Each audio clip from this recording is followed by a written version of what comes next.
모든 지각에 뛰어나신 하나님의 은혜와 평강이 그리스도 예수 안에서 저와 여러분에게 함께 하시기를 축원합니다.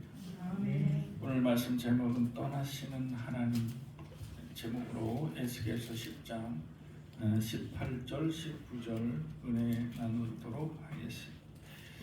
오늘 말씀 제목을 보면은 마치 길 떠나는 홍길동 같은 짐 꾸려서 먼 여행길을 가는 것 같은 그런 느낌을 주고 있습니다. 차라리 우리가 여행으로 인한 그리고 긴 이별의 순간이 되었고 이를 기록해 놓은 것이라면 오히려 우리는 안도의 숨을 내쉴 수가 있을 것입니다.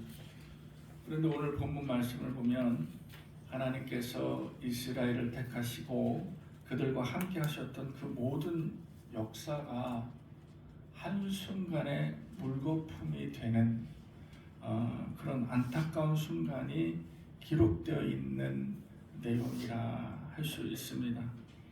오늘 말씀 10장부터 12장까지 내용을 그 주제로 각 장마다 기록된 내용을 보면은 하나님께서 당신의 계획을 실현시키시려는 그런 확고한 의지를 확인할 수 있다라는 것입니다.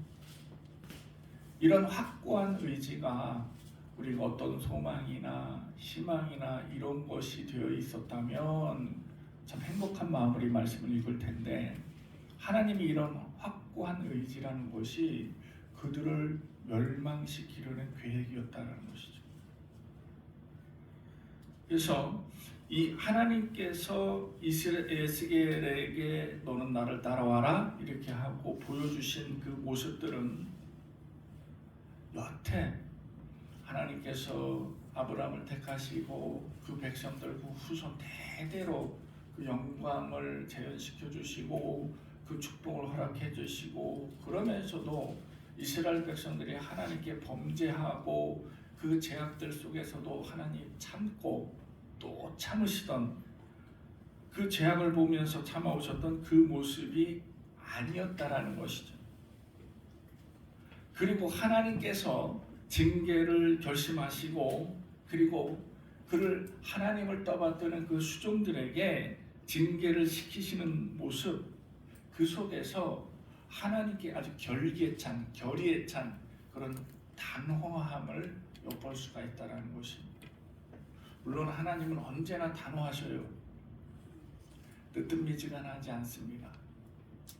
기면 기, 아니면 아니 이렇게 하십니다. 그런데 하나님께서 당신의 백성들을 멸하시겠다 하는 그 단호함이 여기서 나온다는 게 얼마나 안타까운 일이겠냐. 하나님께서 내리시는 벌, 이 징계는 무작위로 그리고 또 즉흥적으로 이루어지지 않았다라는 것입니다. 어느 날 하나님께서 기분이 나빠서 얘들 안 되겠는데 벌이 좀 고쳐줘야겠다 이렇게 하지 않으셨다라는. 우리가 가끔 기도할 때 이런 얘기하죠. 지금도 일하시는 하나님이시라. 자나깨나 지금도 일하시는 하나님 이렇게 기도합니다.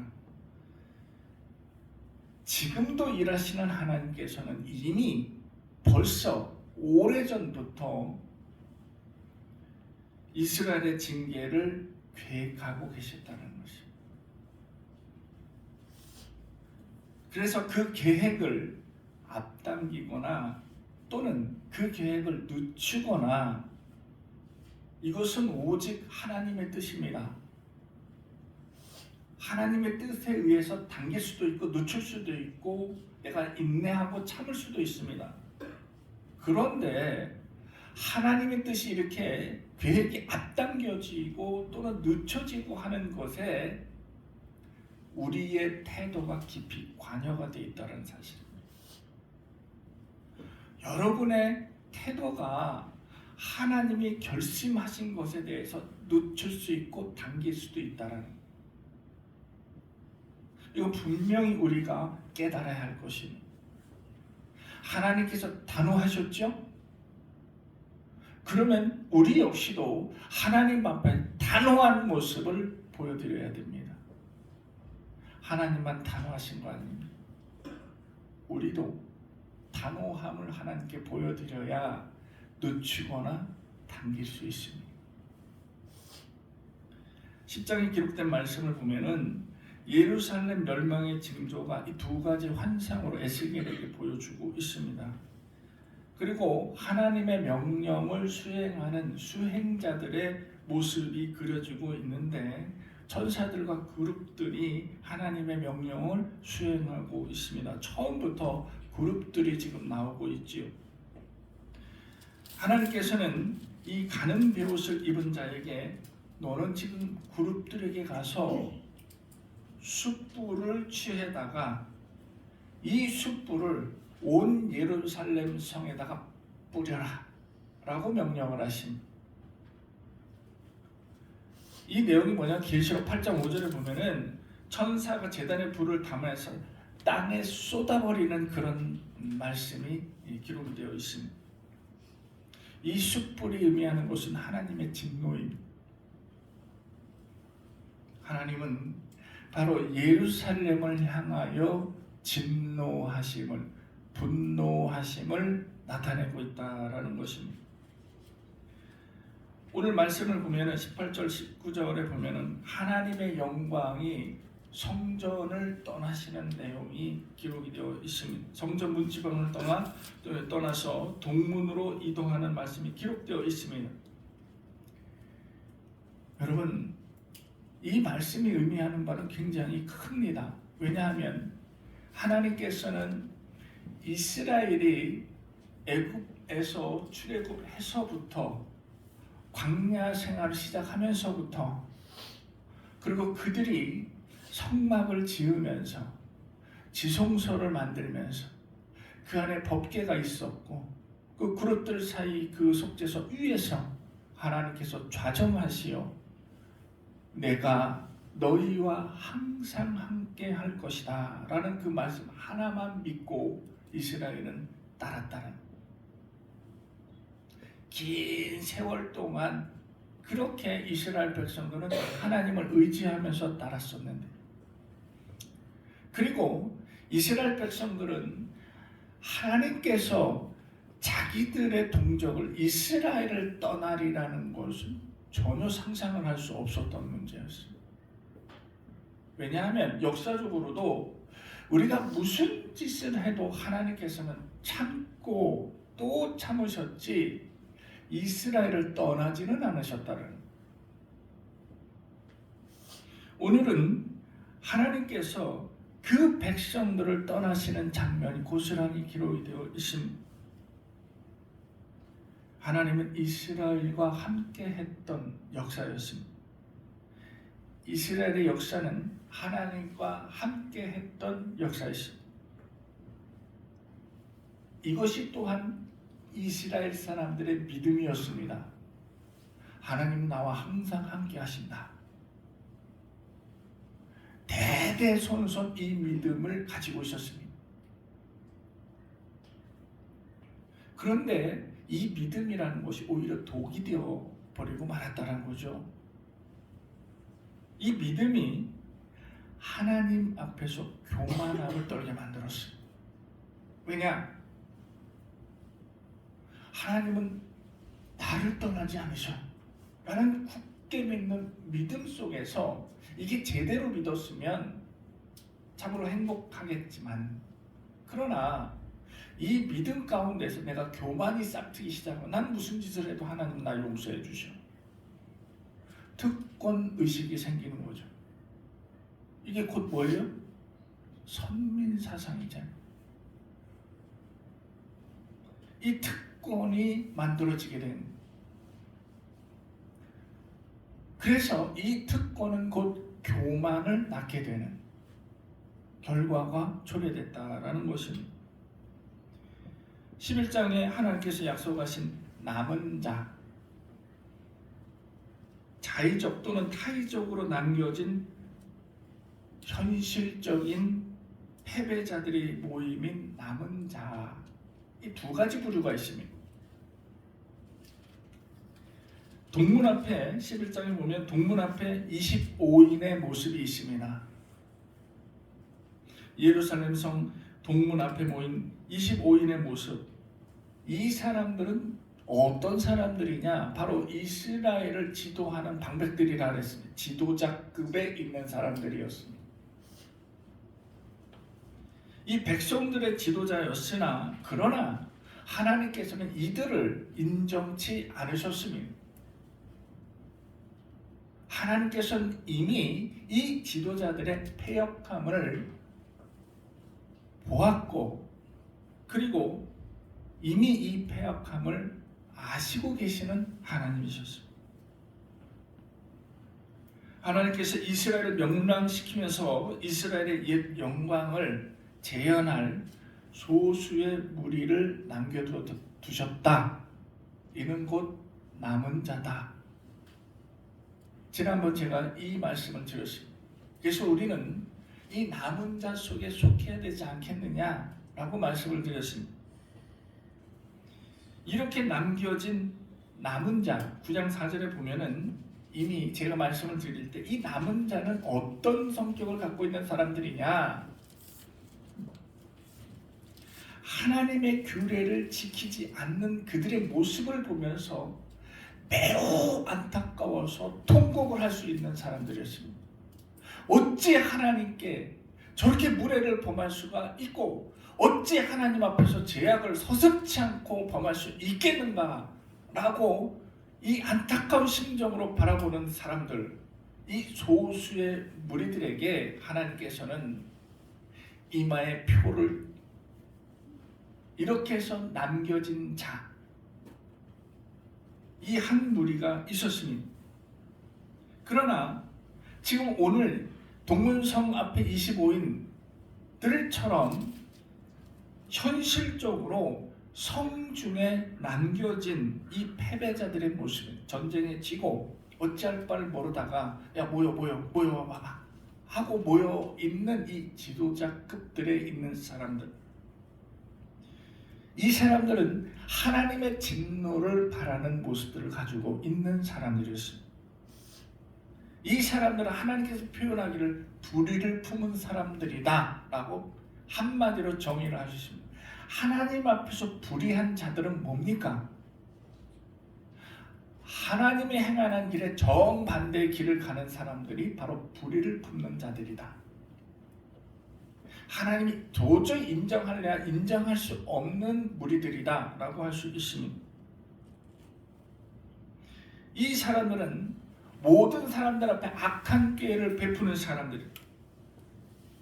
하나님께서는 이스라엘을 내가 멸망을 시키고 말아야 되겠다라는 단호한 그리고 계획을 시키시는 원인 중에 하나가 바로 이 사람들이었습니다. 이 사람들은 지도자들이었다라고 했습니다.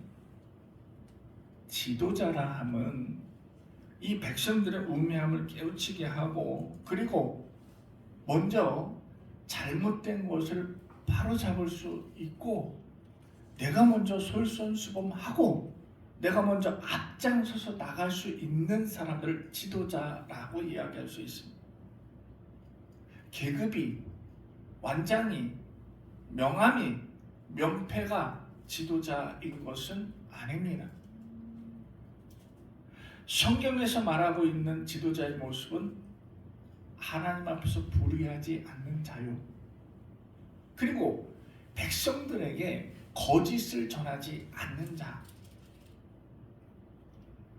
백성들이 잘못된 길로 걸어갔을 때에는 바로잡을 줄 아는 자들이 지도자의 모습이라 성경은 그렇게 기록하고 있습니다. 그런데 이들의 모습을 보면은 11장에 보면은 예루살렘에서 지금 바벨론의 패에서 바벨론의 포로로 끌려가는 그 모습들을 보면서 이 지도자들이 무엇으로 이 남겨진 이 사람들이 포로에 대해서 비웃고 업신여기고 조롱하는 사람들이었다라고 기록하고 있습니다. 그러면서 너희들이 다 끌려가, 빨리 가고 그 다음에 남은 이 광활한 대지에 이 땅 모두 깃발 꽂고 내 땅.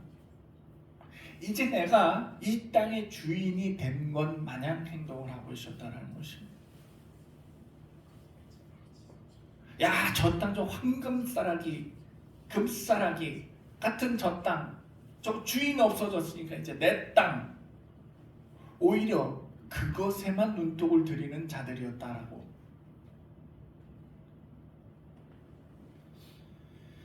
12장에는 하나님께서 에스겔의 짐을 뿌리고 떠나는 모습을 백성들에게 보이라 라고 명령을 했습니다. 참 요곳에는 혹시라도 아무리 우매한 자라도 네가 그렇게 한다면은 혹시라도 이 백성들이 왜 저러지? 좀 뭐 하는 거요? 이러지 않을까라는 막연한 기대 심리가 하나님께 있었다는 거예요. 그러지 않겠느냐? 라는 것입니다.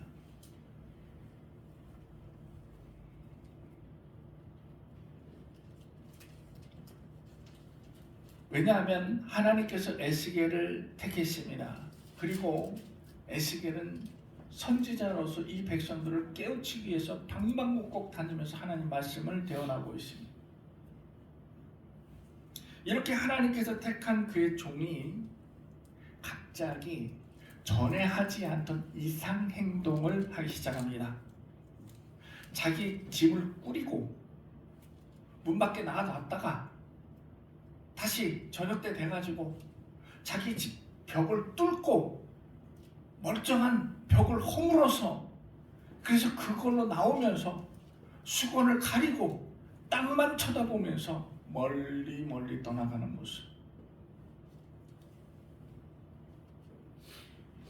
이 모습이 뭐냐면 나중에 시드기야 마지막 왕이 바벨론에게 포위되었을 때 버티지 못해서 성벽을 살짝 허물고 도망가다가 걸려버렸어요.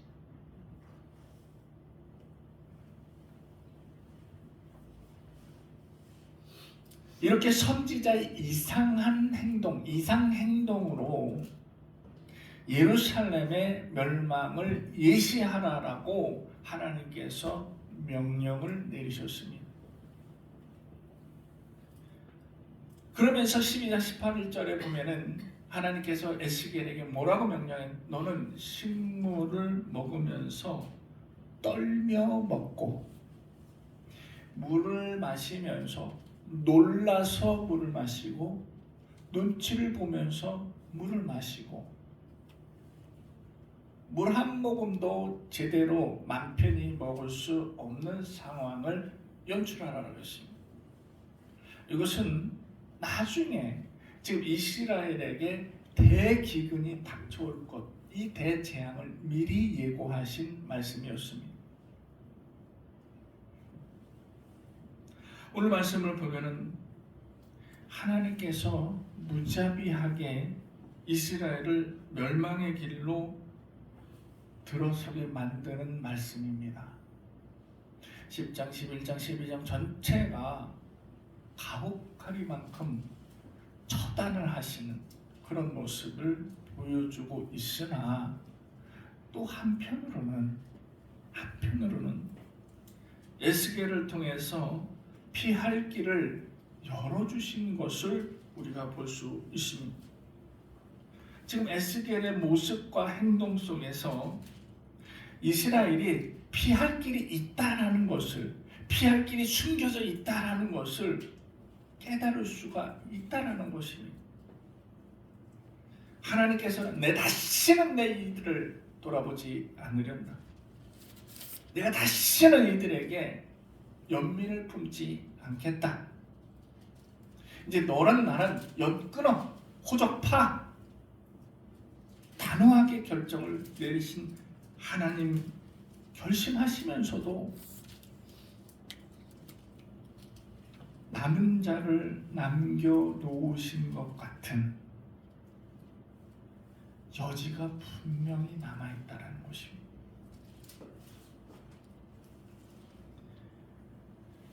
하늘이 무너져도 솟아날 구멍은 있다라고 했습니다. 이거는 뭐예요?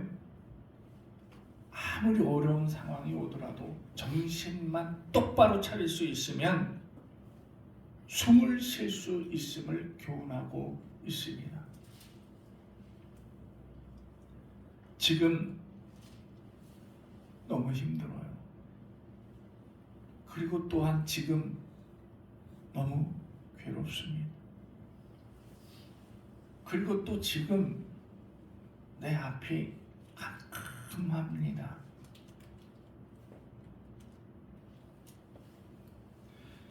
우리의 이런 외침과 기도,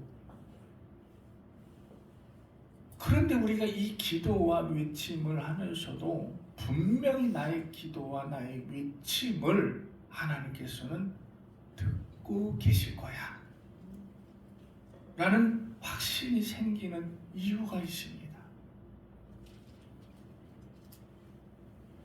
그것은 오늘의 말씀처럼 하나님께서 분노하시고 징계를 내리시고 온 곳을 다니면서 다 멸하라 이렇게 명령을 하시면서도 다시는 이 백성을 안 보겠다라고 결심을 하시면서도 피할 길을 주시는 하나님을 보십시오. 이게 바로 나의 기도는 하나님께서 들어주실 거야 라는 확신을 갖게 되는 이유입니다. 내가 아무리 못났어도, 내가 아무리 하나님 앞에 그런 못된 행동을 했어도, 그럼에도 불구하고 내가 하나님 앞에 무릎을 꿇고 외친다면 하나님께서는 나에게 피할 길을 주실 것이라는 말씀이 들어있는 부분입니다. 이 말씀 속에서는 무자비한 하나님의 무서움이 들어있습니다.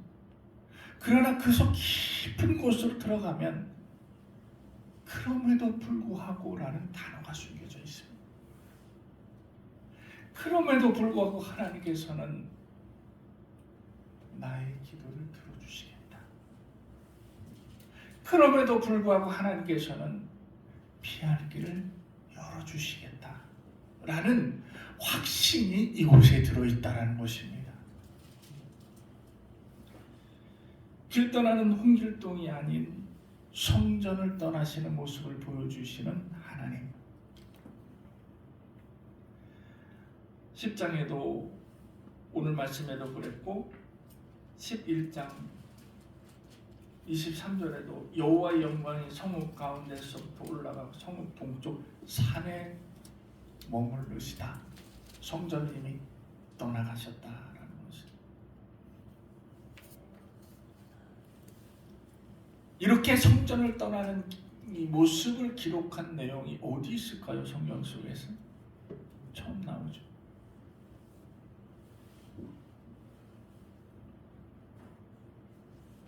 참으로 우리는 이 말씀을 보면서 드디어 성전을 떠나시는, 이스라엘을 떠나시는 하나님 참담함을 느낄 수가 있어야 되겠습니다. 우리가 어쨌든 하나님께서 나에게 피할 길을 주시겠지라는 안일한 마음으로 내 마음 가는 대로 행동을 해서는 안 된다는 것을 분명히 깨달아야 됩니다. 피할 길을 주시는 것은 나에게 그냥 주시는 것이 아니라 성경이 분명히 기록이 되어 있습니다. 피할 길을 주시는 대상은 분류가 되어 있습니다. 이마에 먹칠을 표시한 자, 이들에게 피할 길을 주시겠다라는 거죠. 내가 이 자리에 다 앉아 있으니까 나는 무조건 피할 길을 주실 거야가 아니고, 이마에 표시를 한 사람에게 피할 길을 주시는 하나님이신 것을 분명히 깨달아야 됩니다. 이게 남은 자요. 소수의 무리요 이스라엘의 옛 영광을 재현시킬 사람들이요.